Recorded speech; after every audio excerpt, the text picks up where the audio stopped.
ମାସ ତ ଚାଷୀ ପାଇଁ ଗୋଟେ ବିପଦର ମାସ, ଯାହାକି ଚାଷୀ ତାର ଯାହା ଆୟ ବା ଲୋନ୍ କରିକି ଚାଷରେ ସବୁ ନିୟୋଜିତ କରିଛି। ଯଦି ବାତ୍ୟାକୁ ଦେଖିଲା ମାନେ ବର୍ତ୍ତମାନ ଅଖିଆପିଆ ଚାଷୀ କୂଳ ବର୍ତ୍ତମାନ ମୁଣ୍ଡରେ ହାତ ଦେଇ ବସିଲେଣି ଯେ କେତେ ଦୂର କ'ଣ ଆସିବ। ଯେହେତୁ ପ୍ରାକୃତିକ ବିପର୍ଯ୍ୟୟ ତ କେହି ଅନୁମାନ କରି କହିପାରୁନାହାନ୍ତି ନା। ତେଣୁ ବର୍ତ୍ତମାନ ଯଦି ପବନର ବେଗ ଯାହା କହୁଛି ସରକାର 50-60 ପାଣିପାଗ ବିଭାଗ କହୁଛି। ଆମର ଧାନ ବର୍ତ୍ତମାନ ଥୋଡ଼ ହେଲାଣି, କିଛି ଧାନ ବି ଫୁଲିଲାଣି, ସେମାନେ ପବନ ହେଲେ ପଡ଼ିଯିବ। ପଡ଼ିଲା ମାନେ ଯଦି ଅତ୍ୟଧିକ ବର୍ଷା ହୁଏ ଆହୁରି କ୍ଷତି ହେବ। କାରଣ ହେଉଛି ପାଣି ଧାନରେ ଚଢ଼ିଯିବ, ଧାନ ପାଣି ଚଢ଼ିଲେ ସେମାନେ ଅଗାଡ଼ି ହେବ ପବନରେ ଏବଂ ପାଣି ଚଢ଼ିଲେ ପଚିଯିବ।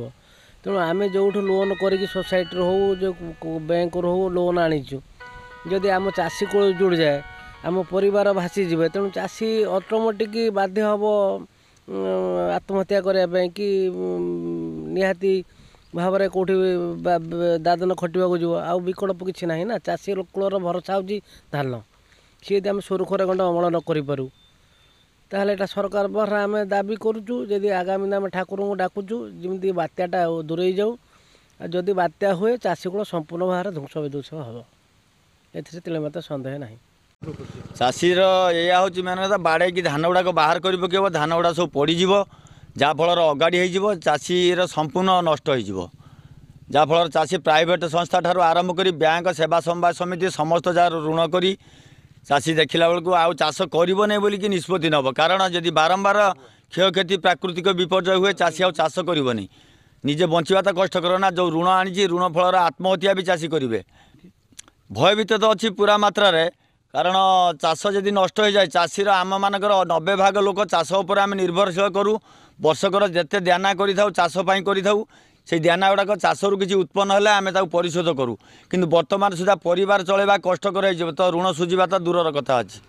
ଯାହାଫଳରେ ଯେଉଁ ଜମିକି ଚାଷ କରୁଛୁ ତାକୁ ଶେଷରେ କେଉଁଠି ବନ୍ଧକ ପକାଇବୁ, ନହେଲେ ବିକ୍ରି କରିକି ଋଣ ପରିଶୋଧ କରିବୁ ଯଦି ସରକାରଙ୍କ ତରଫରୁ କିଛି ସାହାଯ୍ୟ ସହାନୁଭୂତି ନ ଆସେ।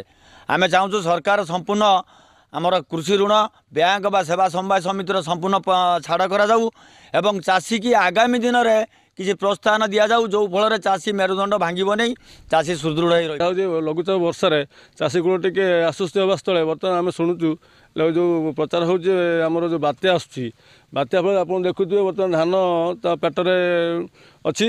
ଯଦି ଅତ୍ୟଧିକ ପବନ ହୁଏ ଫାଟି ବହୁତ ଧାନ ନଷ୍ଟ ହେବ, ଚାଷୀ କୂଳ ହତାଶ ହୋଇଯିବେ। କାହିଁକିନା ଆମେ ବହୁତ ଋଣ ଭାର ଆମ ମୁଣ୍ଡରେ ଅଛି। ମୁଁ ଜଣେ ଚାଷୀ 4-5 ଏକର ବିଲ ଚାଷ କରିଛି ସୋସାଇଟି, ଆମ ଭାଟପଡ଼ା ସୋସାଇଟିରୁ ଋଣ କରି।